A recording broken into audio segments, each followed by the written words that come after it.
I didn't say. She said school choice. I didn't say school choice. She did. No. Why can't you support school choice then? Why can't you talk about charter schools? Why can't you talk about a voucher system like libertarians have been talking about for a long time? We've been saying this, and you say that school choice is racist. You are bought and paid for by them. You just made a case for school choice while saying that you hate school choice.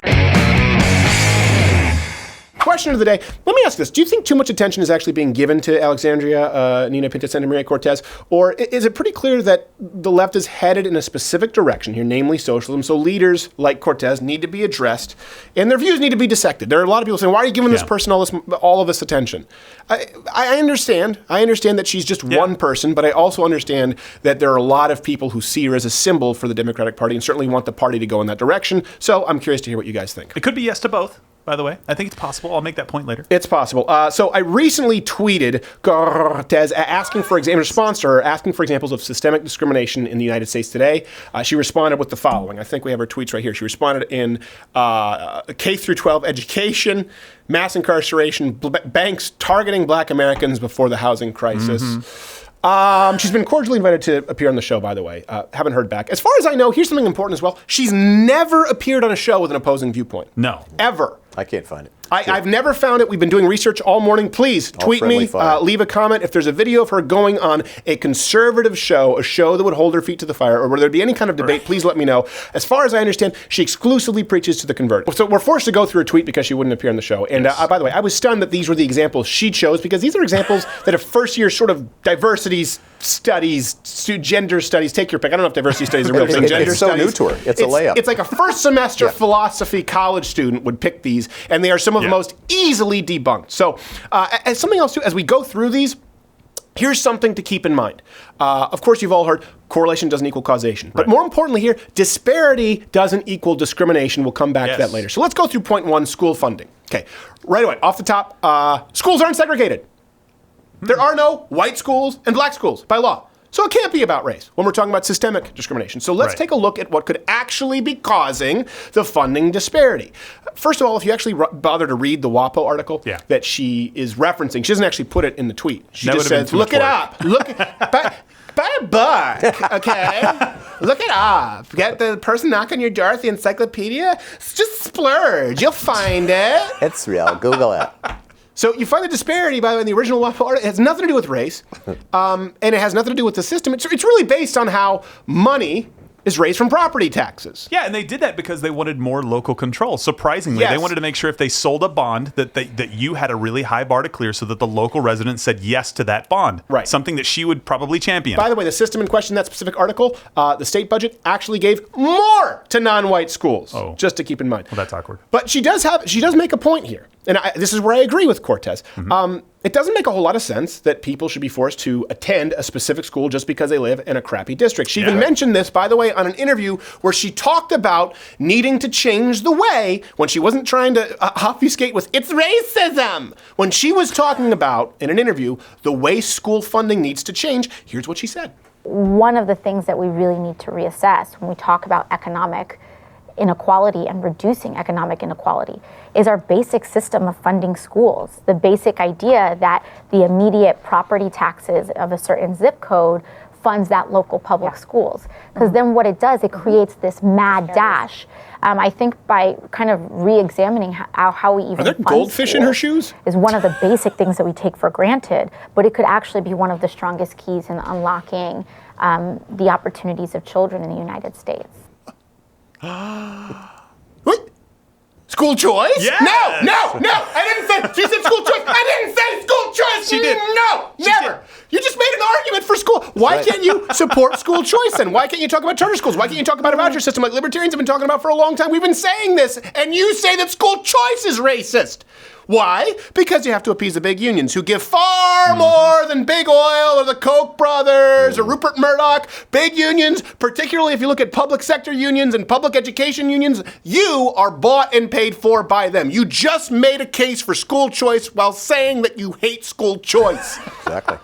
even if you agree with the premise here when you talk about school funding, you have to follow the logic trail, or you have to follow their logic trail, that more money would equal better success in school. Right. That's not true. No. Higher per spending pupil does not equate to greater success. That's a great example where there isn't even a correlation. Right. You couldn't say that correlation equals causation, but there are schools that have more funding, like in Detroit, than the national average that do horribly, and then there are schools that have far less funding that do much better. For example, there are some schools in certain districts of New York where they couldn't understand. They're going, hold on a second, they have bigger classroom sizes. They don't have the same amount of spending per pupil, and they were doing far better because of better teachers and incentives. I mean, there are a multitude of reasons. She probably should have just stayed away from this. Public education has been a train wreck for a very, very, very long time, and this distracts from a real issue. Like it's like she just tried to pick out like 3 basic things and say, well, that'll work. Yeah. Right? There's an article that I can link to. There's a disparity in education. And it's all about money. Checkmate. Even though we've proven that it's not about money. I think she thought this tweet speaks for itself, and I think the conversation needs no further discussion.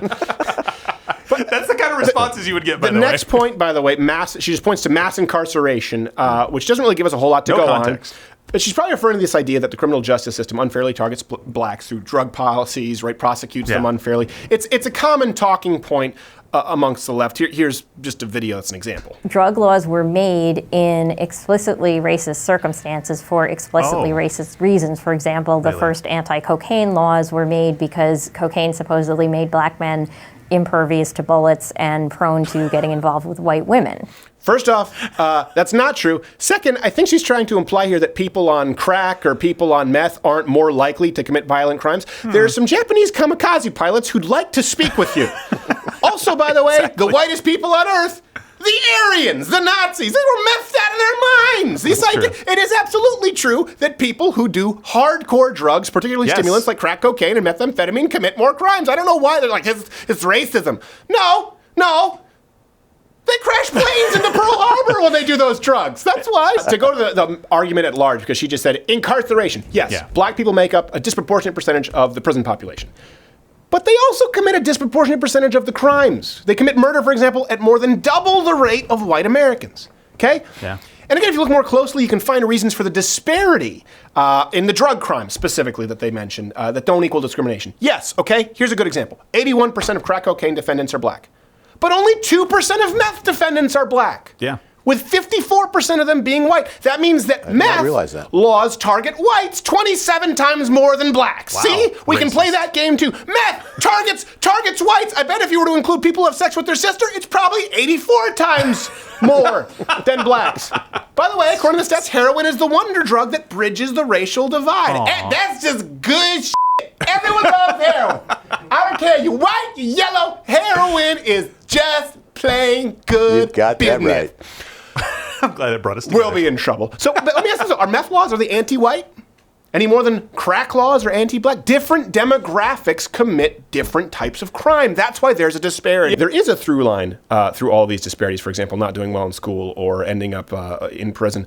See if you can guess. Before that, though, hit the notification bell, since subscriptions don't mean anything anymore. And Jew actually I said Jew. You said Jew. Jew. You racist. Omar on the brain. The Jew. They mind trick you into hitting notification bell. Hit the notification bell. Do bookmark the page because they might do a notification. Anyway. Subscribe on iTunes. All right, let's continue like this is going well. So the third point she makes is that banks are targeting minorities, right? That banks, Cortez claims that targeted black Americans. I wouldn't use the word targeting, but okay, let's go with your premise. There is validity, Miss Cortez, to your claim. Why? Because of your party. Here's Cuomo. Housing agents who say, well, there are no vacancies right now.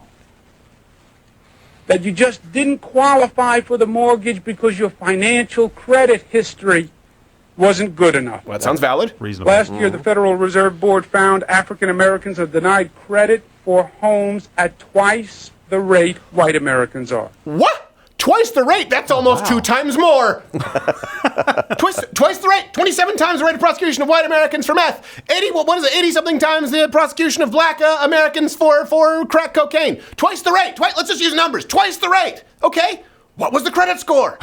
What was the money down? What was the income? We can play that game too. We just want to say that white people got home loans at twice the rate, therefore racism. That's not how you look into statistics. Your party targeted banks, told them they had to lend to more people of color, regardless of income, ability, money down, or credit score. Cuomo himself established the affordable housing goals, which gave Fannie Mae, Freddie Mac annual quotas for giving low-income mortgages. I've never understood this predatory. How could banks profit from giving loans to people who couldn't possibly pay them back? Why would banks target them? It's like a shark targeting a fish to throw up food in its mouth. It doesn't make any sense. It was government policies that targeted low-income individuals with these loans and caused the housing crisis. They required banks to give out loans to people who couldn't pay them back or face the consequences.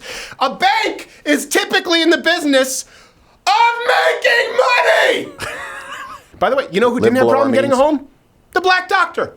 Just so you know, that's one thing that they always show in movies that's completely inaccurate. Do you think Ben Carson would walk into a bank and the response be, well, everything here checks out, but we don't take kindly to your coloreds around here.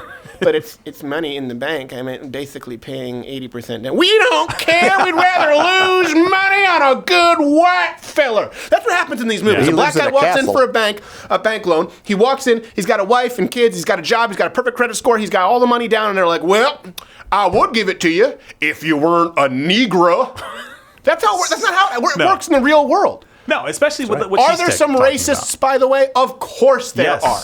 But to try and act like the housing crisis was caused by banks targeting black people to make sure that they take the money they could never pay back, it just shows a lack of any thread of logic. Listen, I'm not saying that there aren't examples of individual racism, of course, but I asked for examples of discrimination. What she gave me, and you by proxy. Here's something else too. People say, why do you focus on her so much? She's an elected official. Yeah. She is paid by our tax dollars. It's not punching up, looking to gain ratings. Her job is to respond to her constituency. Mm-hmm. That's her job. It is entirely appropriate to respectfully ask for her to answer these questions. She gave examples of discrimination that were actually just disparity. That's all it was. Yeah. By the way, that doesn't mean there aren't any problems with what she's outlined there. There certainly are examples of discrimination. This is, though, what she's done is it's a symptom of a syndrome, okay? That there is a problem that only government can fix to right the racial injustices of the past. There's a common denominator, by the way, that I talked about. I said I would come back to it, that could lead to this disparity among any race, white, black, yellow. Let me ask this, what could possibly be the common denominator, okay, that could lead to a disparity in success in school, that would also possibly lead to a disparity in incarceration rates, or saving up enough money to get a home? Let me answer that with an anecdote first, followed by some data, okay? I was at a baby shower this weekend. My wife is out of town, so I had to attend, and I brought Betty, our puppy. Sorry, buddy. So it was all the parents and their kids, and Betty's a puppy, and so we're trying to socialize her with as many dogs and as many kids as possible. Yeah. She's out there running around playing. There was this boy who was screaming, by the way. Anytime he wanted attention, just, scream, shoving other kids in the bouncy hop. He walked up and punched Betty in the ribs as hard as he could. Just right where the spine meets the ribs, just sounded just like that. Ow. And then he walked up and he yanked on her tail, and he looked me, Johnny Boy was there, looked me in the eyes and started stepping on her tail after I told him to stop. Now, he gonna die. I say this because if it were Hopper, he probably would have bitten the kid because he's older, he doesn't play that, right? And that's another problem I have. People are like, dog. No, if you punch a dog in the ribs, you're kind of asking for it. But the racist would look at that and say, black kid. But you know what I saw? I saw a kid at that baby shower with the only mother without a wedding ring or a father. He was the only kid there without a dad. And as far as I know, he doesn't have a dad. Now, I could give that kid free school for life. I could give him a guaranteed job. I could walk up and hand that mom $1 million, and it wouldn't make a shit of a difference because he doesn't have a dad. So because he was black? No. All kids do poorly without dads. Yeah. They're more likely to drop out of school, to commit crimes, to be violent, to have psychological problems or behavioral disorders, to have marital problems of their own down the line, to make a lower income across the boards. Okay? Black kids do poorly without a dad. White kids do poorly without a dad. But 73% of black kids don't have a dad. But because Cortez sees blacks as a voting bloc, she then interprets all of these disparities as discrimination. But there really is at least one easily explainable reason for this, or at least one correlation that makes sense across the board. Kids who don't have dads do poorly in life. Now, the left has been accusing the right of using this as a cop-out for all these disparities, which clearly are examples of systemic discrimination, and only if you really looked at the systemic problems of racial injustice, you know what? Here's the truth. If you look at them, you examine them just like they don't exist.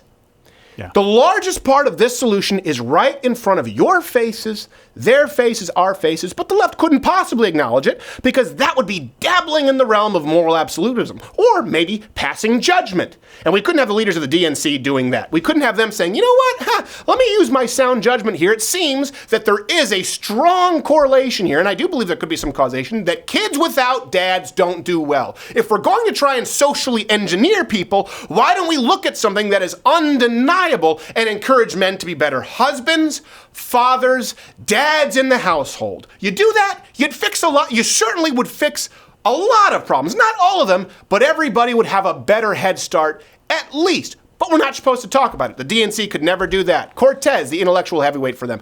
Okay, if you like this video, you watch videos on YouTube. If I were Jimmy Kimmel, if I were Stephen Colbert, or Trevor Noah, I would tell you to subscribe. But I have no corporate overlords who demand that I do this demeaning promo. I do the demeaning promo because I choose to. Subscribe or hit the notification bell because I need you. I need you. Please do it.